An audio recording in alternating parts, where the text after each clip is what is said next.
세상을 바꾸는 결과를 만드는 정당. 가장 중요한 문제가 노동 문제입니다. 목숨을 걸어야 된다고 저는 봐요.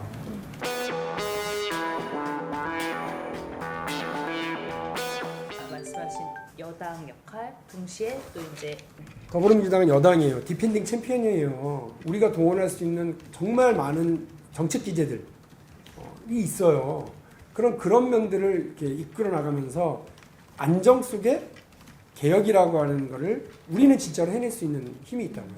우리가 민생에 유능한 정당, 세상을 바꾸는 결과를 만드는 정당. 추석 전후에서 최근에 당 지도부가 민생주의로 가겠다, 국감도 그렇게 끌고 가겠다고 하는 건 아주 잘하는 거로 봐요. 그러니까 여유라기보다 약간 좀 더 미래를 바라보고 가야 사실 성공하는 정치인이고 정치 세력이거든요. 야당 대표의 1인 시위, 센 말, 점점 더 센 말, 결국은 이제 삭발하잖아요. 보여주기 식으로만 이렇게 가는 거예요. 그거는 세상을 못 바꿔요. 정말 답답한 구석들이 많거든요, 국민들에게. 그거를 법이 바꾸는 게 제일 좋지만 법을 못 바꾸면 시행령을 바꿔서라도 바꿀 수 있는 게 많거든요. 국정과제, 100대 국정과제. 그거 한번 다시 이렇게 보면서 아이고 이걸 못했네? 하는 게 스스로 갈걸요? 하면 돼요. 혹시 그거를 우리가 기득권에 밀려서 못하고 있나?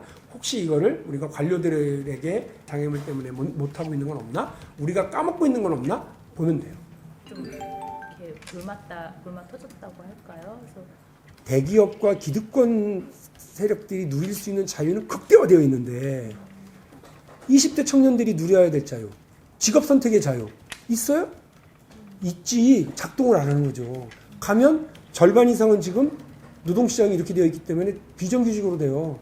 교육이라고 하는 공간과 기재를 통해서 출생으로부터의 불평등을 완화할 수 있는 것들이 망가져 있잖아요. 혁명이 필요하다면 여기에 필요한 거죠.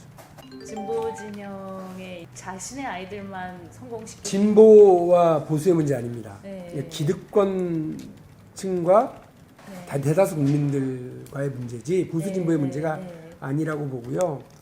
근데 진짜 진보주의자면 제도를 변화시켜서 그 변화로 인한 다수 국민들의 그 혜택을 받는 게 진보주의자의 태도라고 저는 봐요. 결국 지금 이 공정 화두를 앞으로 어떻게 우리 사회가 정치적 민주화는 상당 수준으로 이루어졌지만 사회경제적 민주화에서 상당히 뒤처져 있다.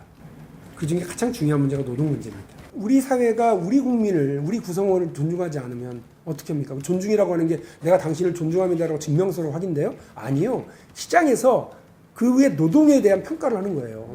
최저임금 못 올려주겠다고 악을 쓰는 사회면 사실은 자기 국민에 대한 가치는 전혀 밖에 나가서는 우리 국민은 우대받아야 된다고 얘기할지 모르지만 안에서는 그 값을 겨우 10,000원 미만으로 쳐주는 거라고 한다면 저는 그 말이 안 된다고 봅니다. 노동시장에서의 불균등, 불평등, 불이함 이런 것들이 쌓이고 우리 사회에 확산되어 가고 있다고 생각하거든요. 이런 거를 완화시켜내고 바꿔내는데 더불어민주당이 목숨을 걸어야 된다고 저는 봐요. 노동의 문제가 교육에 더 선행돼야 될 대전제 같은 거 대한민국 국민들의 값어치 다른 거 아닙니다. 노동시장의 노동 가격 이걸로 국민의 가치를 쳐주는 거거든요. 더불어민주당은 10년 내에 노동시장 조건 이렇게 바꾸겠습니다. 국민연금 건강보험 관련해서 이렇게 바꾸겠습니다. 주택정책 이렇게 하겠습니다. 10년 내에. 교육 문제 이렇게 바꾸겠습니다. 라고 청사진을 보여주면 10년 금방 가요. 그리고 우리가 이걸 이끌어내기 위해서 다음 대통령 후보는 요거를 잘 이어나갈 사람으로. 그게 더불어민주당의 집권인 거예요.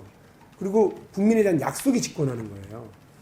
전 더불어민주당이 아까 말씀드린 것처럼 지금도 늦지 않았으니까 조심.